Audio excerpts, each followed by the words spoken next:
with another interview that we had during the week with the board chairman of the National Commission of Small Arms and Light Weapons, Rev.Dr. Frimpong-Manso. He is of the view that government fight against corruption must be sped up. In fact, he speaks about politics and the church. He speaks about his role during, as head pastor of a church that the former President John Mahama belonged to. He speaks about a range of things that you find quite interesting. Let's hear him. I find it quite interesting. You are the head of the Assemblies of God Church. Former President John Mahama was a member of one of your branches, the Ring Road Central. The Ring Road branch. It's a member. It's a member, I must say. I think because I'm thinking in past tense because he's no longer the president. But he is a member of your church. And now there's a new party in government, and you happen to be chosen as one of the people that the president, the current president from a different party, wants to work with. What's the political dynamism we're seeing in your church at the moment? I think the nation belongs to all of us, and when we are called to serve, we serve the nation. Under President Mahama, some of our members were in politics, and they served, and they did well.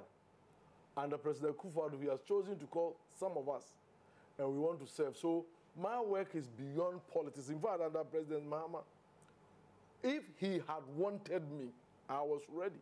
If he had needed me, but of course, there are so many competent people, and he didn't see some competency in me.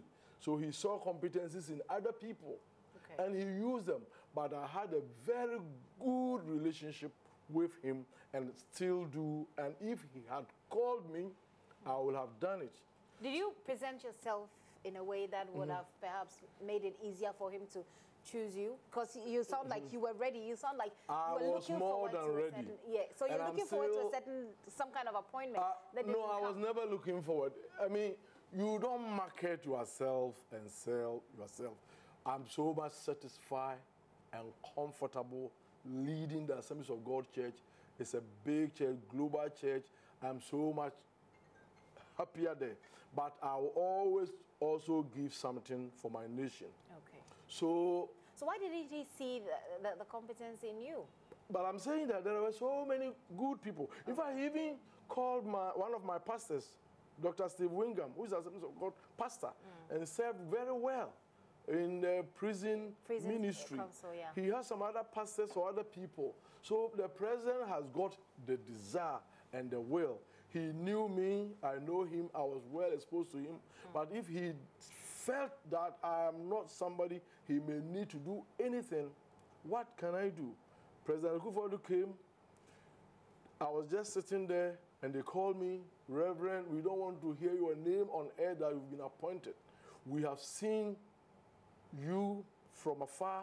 We've seen your credibility and your desire and passion for the nation, and we want you to head this commission. And I said yes. So I don't want to blame the former president for not calling me, because Ghana is full of good people and everything works according to time. Probably that time was not right. Was not your time yet.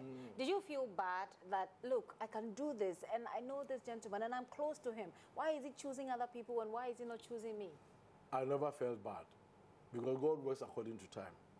And if you do that, it's a sign of immaturity. People were doing it. You know, there are three things. In Ghana, never think that unless you are there, you cannot do. I did so much for him through prayer, advocacy, encouraging people to do so much stuff. And many times, I supported the church that we had in the castle. In fact, I was called to be the organizer. I worked very well to make sure that there was service there every Sunday, and good preachers were even called there to preach. But that was not... So you supported spiritually? Yeah, I supported spiritually. But now in the Kufuor-led administration, you are supporting not only spiritually, but physically. What has changed? Well, probably, if you know your Frimpong very well, Frimpong-Manso doesn't want to meddle himself in politics. Even when His Excellency called me, I was cautious, but I felt I should serve the nation. Because in Ghana, there is something which is very, very, very unfortunate. And it has made some of us very uncomfortable. I wouldn't be surprised that people are saying that Frimpong-Manso is MPP today. Certainly what will be on people's minds. Are you MPP? Let me come in. If MPP do the right thing and you commend them, you MPP. If they do the wrong thing and you say it, you are NDC. So where do you stand? Are you MPP or NDC? I am a Ghanaian. I don't belong to any party. I don't have any party card. The level that the Lord has raised me, I am above politics. Okay. So I will not stoop so low to come and sing and talk politics. Do you think your members will feel the same way if they see that you've been appointed to this position? My Rev.Dr. was appointed by His Excellency President Rawlings to be a member of the Council of State, but he was never an NDC. Okay. Professor Asante is serving as Peace Council member.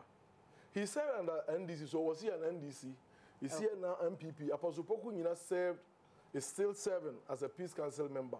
So I am doing a service to the nation. If His Excellency Mahama had called me to give me a visible work, I would have done it with all my heart, and people would have said, I might have been NDC.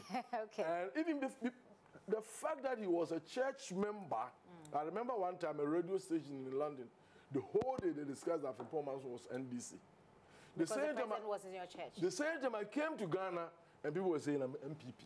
Okay. So you don't know, no matter what you do, people will tag you. But I'm using this medium to say that I am a Ghanaian and I will serve any government who gives me the opportunity to serve, because Ghana has invested in me. Certainly. Let's talk about a very topical issue right now, free senior high school. We know that the churches are also involved in mission schools, etc. The government has taken over most of them. Right now, it's rolling out a free senior high school program. It has come with its own problems. The minorities say it's badly implemented because of the issues that came up, etc. The government is saying that, well, there are problems, but we are fixing it. What are your own thoughts about the My own thought is that it's the best policy that has ever come to Ghana. And we must accept it and work out with the problems. I knew some people I went to school with who were brilliant, extremely brilliant, but they couldn't go to secondary school because no resources, and they have become a waste. You know, if you want to get money so much before you do anything, you will never do anything. Good leaders take risk. So I think this is a risk that His Excellency President Akufo-Addo has taken with his government, and all of us should embrace. But saying that, if you bring a good thing, be open to criticism. So I don't have any problem with those who are criticizing it. There's what we call constructive criticism. If you are criticizing it to bring the best out of it, it is good. And there are people who do what we call destructive criticism. And for that people, God should forgive them. Because people are suffering in Ghana. People are very, very poor. The economy is in the bad shape. We are now getting ourselves sorted out. It will take time. So if anything will come as an intervention, just like we had the health insurance and the school feeding and others, and you open your mouth to say it is bad, then it is unfortunate. Okay. I don't want to be political, but I believe that this is good and we must all support it, promote it, and throw away these corrupt tendencies. Let me say something. When people are saying that we don't have money, I have done some personal assessment. Ghana is suffering because of corruption. Almighty corruption, that we are promoting it and that we are supporting it, that we are nurturing it and that we are shielding it. If you throw away, you studied in UK, you know. If we will throw away corruption, Ghana will be so much well-resourced and endowed to do whatever we want to do. I see. With the free SHS, I'm sure that your members who are business people, whose businesses are connected to education. So for people who sell textbooks, for people who have private schools, they're all complaining that they've not been included in this. What would be your own advice be to the presidency? Even my own church has got a secondary school, Assembly of God secondary school, a private school in Kumasi. And I am told the attendance, I don't know how many people we are going to get this year. When a situation comes, we have to think. So I'm now going to think outside the box and see how best we can sail through. So I'm encouraging all these people. It has come. We have private universities.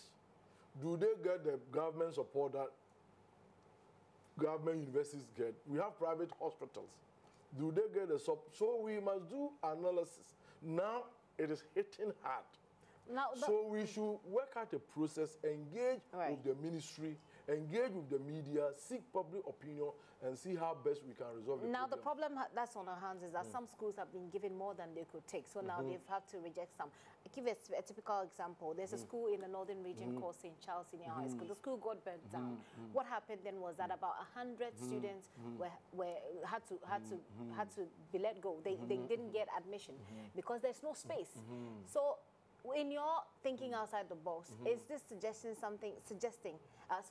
that those who have been rejected by the schools, those who cannot gain access, that government will support the private institutions as well to take in these people? That will be solving two problems: keeping these people in business and giving these people education, because they're also Ghanaians. Well, if I do analysis of the situation, that means that free education is good. It means, why is it that before free education, some of the schools were empty? It means many people were not going to school and they could not go. I think probably after 1 month, we will see that some of the schools might have spaces and they can realign them. And if the worst happens, like we said, I will think that they may have to link up with the private schools. If there's an excess, because students need to get free room to breathe, free room, to sleep, free room to study, and you have overpacked them, and the private schools are there crying for people, then there should be a way to solve it. But, private education sells themselves. It should not be armchair private institution. We have a school like Akosombo. They have a school there, Ghana International, Morningstar, and the rest. I don't think they will cry for students. So if you want to do a private school, don't do any Saito kind of private school. The way you present what is Saito kind of private school? Like because Saito is government school. Saito is a government school. That means the government is not doing a good job with education in the first place. Some of the private schools, they exist by the name private. That's what I'm saying, Saito can. In UK and the rest, private schools has got a certain hallmark, character, identity.